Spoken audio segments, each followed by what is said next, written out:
మహాభారత యుద్ధం ముగిసింది. పాండవుల వారసుడిగా సింహాసనం ఎక్కిన గొప్ప చక్రవర్తి పరీక్షిత్. ధర్మమే ఊపిరిగా 60 ఏళ్లు పాలించిన ఆ మహారాజుకు ఊహించని శాపం ఎదురైంది.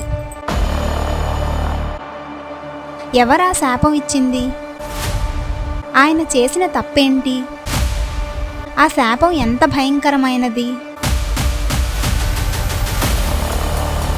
ఈ వీడియోలో పరీక్షిత్తు మహారాజు పతనం వెనుక ఉన్న పూర్తి కథ, శమీక మహర్షి, ఆయన కుమారుడు శృంగి గురించి తెలుసుకుందాం. స్కిప్ చేయకుండా చివరి వరకు చూడండి. తన తండ్రి పరీక్షిత్తు మరణం గురించి ఉదంక మహర్షి ద్వారా తెలుసుకున్న జనమేజయుడు ఆవేదనతో తన మంత్రులను ఇలా ప్రశ్నించాడు. నా ధర్మమూర్తి అయిన తండ్రి తక్షకుడు అనే సర్పం కారణంగా మరణించాడని ఉదంకుడు చెప్పాడు. అసలు అది ఎలా జరిగింది? నాకు వివరంగా చెప్పండి. అప్పుడు మంత్రులు వివరించడం మొదలుపెట్టారు. రాజా, మీ తండ్రి సామాన్యుడు కాదు. ఆయన సాక్షాత్తు శ్రీకృష్ణుడు అశ్వత్థామ బ్రహ్మాస్త్రం నుంచి కాపాడిన శిశువు. ధర్మం తప్పని రాజు. భరతుడితో సమానుడు. 60 సంవత్సరాలు భూమిని పాలించిన మహనీయుడు. పరీక్షిత్తు మహారాజుకు వేట అంటే చాలా ఇష్టం. ఒకరోజు వేటకు వెళ్ళి బాణం తగిలిన లేడిపిల్లను పట్టుకోవడానికి దాని వెంట పరిగెత్తి అలసట, ఆకలితో ఒక ఆశ్రమానికి చేరుకున్నాడు. ఆ ఆశ్రమం శమీక మహర్షిది.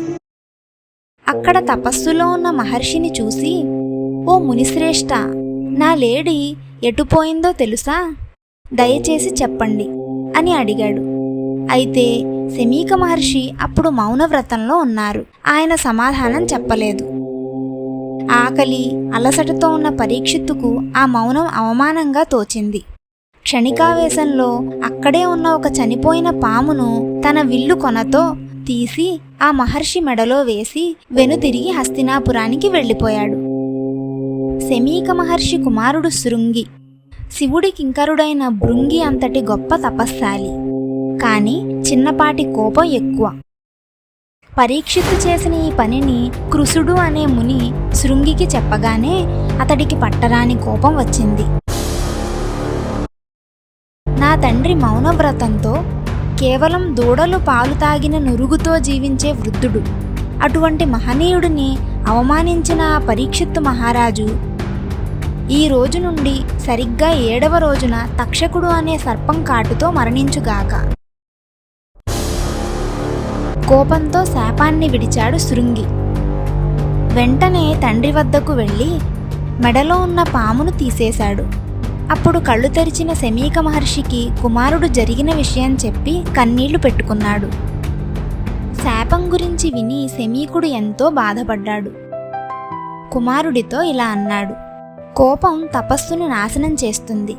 సహనం లేని ముని తపస్సు, ధర్మం తప్పిన రాజు రాజ్యం పగిలిన కుండలోని నీళ్లలా స్థిరంగా ఉండవు.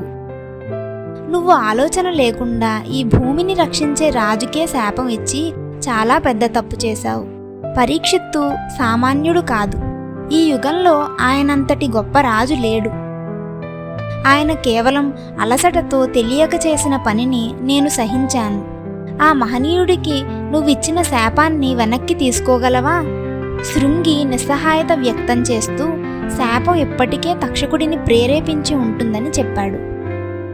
తన కుమారుడి చర్యకు పశ్చాత్తాపం చెందిన శమీకుడు వెంటనే తన శిష్యుడు గౌరముఖుడిని పిలిచి రాజుకు ఈ శాపం గురించి తెలిపి తక్షకుడి ప్రమాదం నుంచి తప్పించుకునేందుకు తగిన జాగ్రత్తలు తీసుకోమని చెప్పమని పంపాడు.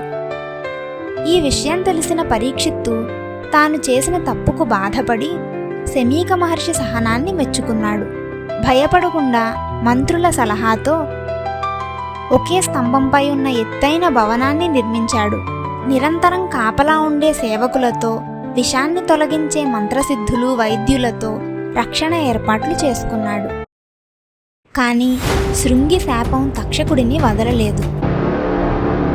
మహారాజుని ఎలాగైనా హతమార్చాలని తక్షకుడు పన్నాగం పన్నుతున్నాడు. మరి పరీక్షిత్తు మహారాజు ఈ భయంకరమైన శాపం నుండి తప్పించుకోగలిగాడా? తక్షకుడు తన ప్రణాళికను ఎలా అమలు చేశాడు? ఆ ఉత్కంఠభరితమైన భాగం నెక్స్ట్ వీడియోలో చూద్దాం.